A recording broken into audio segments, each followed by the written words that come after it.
Ajayi got a student visa to go to the University of Utah and study from Nigeria, right? Which is one hell of an opportunity, right? Well, Ajayi went to the United States and started schooling and subsequently decided he didn't want to go to school. Now, because he was there on his student visa, he would have been deported. He needed to get married like ASAP so that he could get a green card and continue staying in the United States because we all know how this goes, right? Well, he was able to cajole a certain woman whose name I would not name for her privacy. He cajoled her into marrying him. Said woman would subsequently fast forward tell the police that he was abusive, he was hard to live with, he was this, he was that, right? Hence why she was separated from him. She even said he threatened her numerously not to divorce him because he knew what her divorcing him would mean, as his green card has not yet been processed, right? Anyway, fast forward to, I guess, a few months later, Ayoola Ajayi joined a certain website called Seeking Arrangements. It's all of these websites where you go single people, you go meet people, mingle, matchmaking and what have you.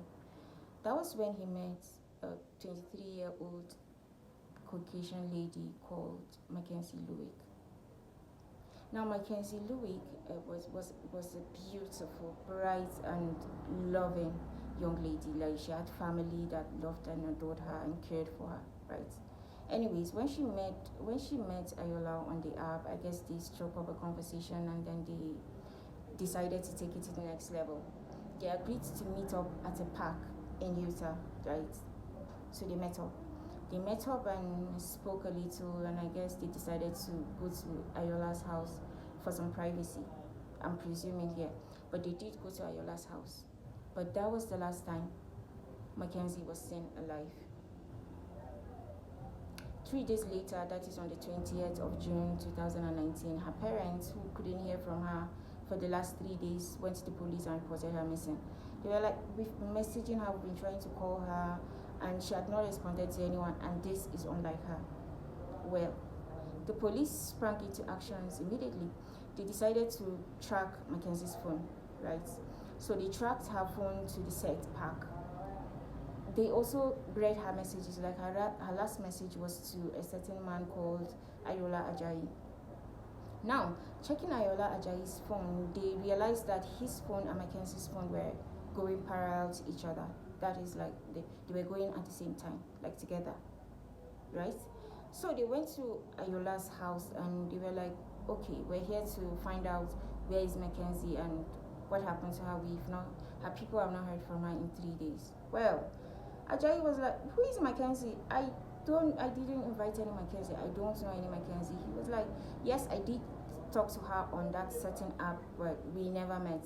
In fact, after she found out I was black, she refused to have any further conversations with me. The police didn't buy that, of course, because they've seen the messages and they had also seen that the phones were traveling at the same place. And then the last time her phone was on was at Ajayi's premises, right? So they invited Ajayi to the police station for 1 or 2 questioning. Whilst they were doing that, another set of officers were talking to Ajayi's neighbors. His neighbors disclosed something utterly diabolical. They told the police that on the said night of the 17th to the 18th, Ajayi was burning something with a very foul stench. They said he was burning this said thing for hours into the night, and they were so worried they almost called the police because it smelled so foul, and then air pollution, right? The police were intrigued. They were like, could you show us where exactly he was burning whatever it is he was burning? The neighbors took the police to the backyard, his backyard, Ajayi's backyard, right? So in the ashes, like the remnants of the fire, the police found certain personal items belonging to Mackenzie, that is her keys and part of her wallet, in the charred remains. And they also found out that there were human tissue. There was human tissue in the remains, in the ashes. Well, what did the police do? They made sure they get a warrant to search his house. They searched his house high and low, and then they found blood, splashes of blood in certain areas of the house and what have you. Now this is really showing them that Ajayi did something to Mackenzie, right?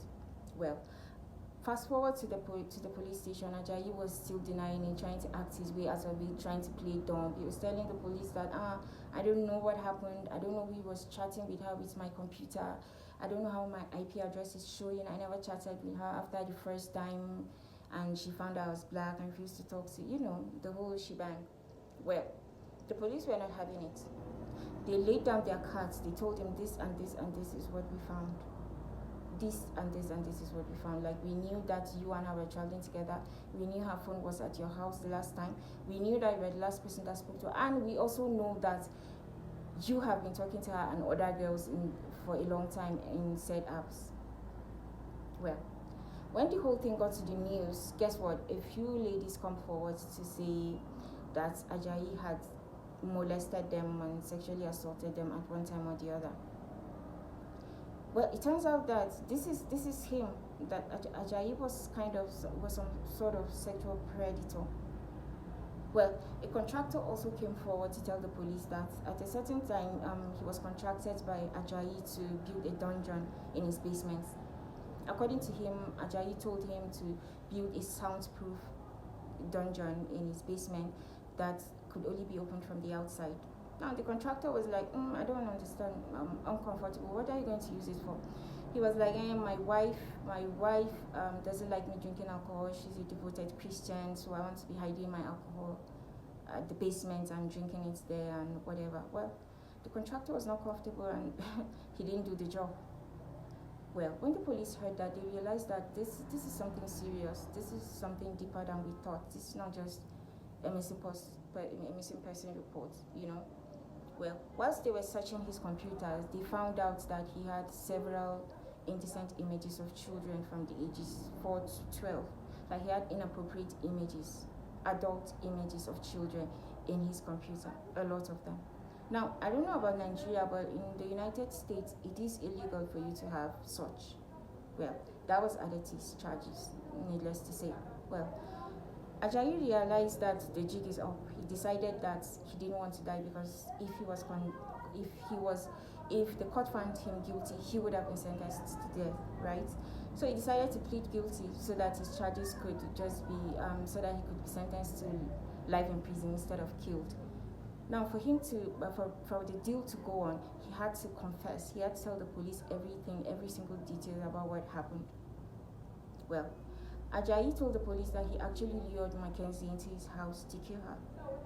He said when she came into his house, when they got to his house, he assaulted her sexually and proceeded to kill her. He strangled her till she died, right? So he packed all her belongings and her remains to his backyard and tried to burn everything off. When it was almost done and he realized that he couldn't burn everything, he decided to carry the remains to a said river to dispose of. Ayoola took the police to the said river, and then they were able to find her remains and bring her back home to her parents for a proper burial. During this is so unfortunate, right? This is so unfortunate. I know a lot of people in Nigeria that really want to Japa. They want to go to America, the land of possibilities, greener pastures. There's nothing you can't be in the land of the free, right? But this guy, he got this opportunity, and then he decided to let the devil. Let me paraphrase. He decided to let his inner demons to take control of him. He decided to say the least, misuse that opportunity given to him. Well, during the case, her family came forward and they did their victim impact statement, which is just heartbroken. This 23-year-old girl, beautiful girl with her whole life ahead of her, just get killed by this man. I just hope that her parents have found some kind of, comfort with the fact that Ajayi was later sentenced to life in prison with no possibility of parole, which just means he's never ever going to be a free man again. I just want to use this opportunity to. I just wish that Mackenzie would rest in peace wherever she is. I hope that her parents would find some peace, and I hope that they would someday find the strength to move on. Well, this is the story of Ayoola Ajayi. Very unfortunate. Thank you very much for watching, and my name is Binta. And if you got this far, do me well to like, subscribe. Thank you.